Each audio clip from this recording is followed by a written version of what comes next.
de la nécessité d'améliorer les conditions des militaires. Rappelant que notre nation traverse actuellement une crise sécuritaire sans précédent dans l'Est de la République, conséquence de l'agression inacceptable perpétrée par le Rwanda et ses alliés, notamment le groupe terroriste M23. Le président de la République a indiqué que cette situation menace non seulement notre souveraineté et notre intégrité territoriale, mais également l'essence même de notre identité nationale. Il a rendu hommage à nos vaillants soldats, placés en première ligne de la défense de notre patrie, qui se dévouent chaque jour au service de la sécurité et de la paix, risquant leur vie pour assurer notre sécurité. Il a martelé qu'il est de notre devoir de leur fournir les ressources nécessaires pour qu'ils puissent se concentrer pleinement sur leur mission.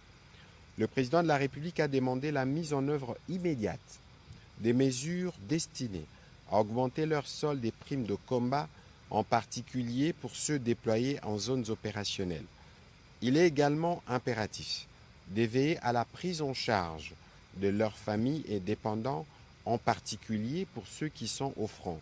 Les enfants et les épouses de nos braves soldats méritent soutien et attention, car ils portent aussi le poids de cette guerre, d'où la nécessité de mettre en place des mesures concrètes pour alléger leur fardeau et assurer leur bien-être.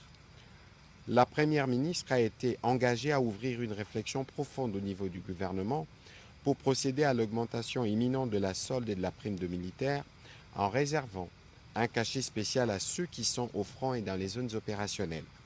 Le président de la République a insisté sur l'obligation de veiller à ce que tout droit et dû dégager en leur faveur parvienne en temps utile à chaque destinataire directement ou à ses ayants droit.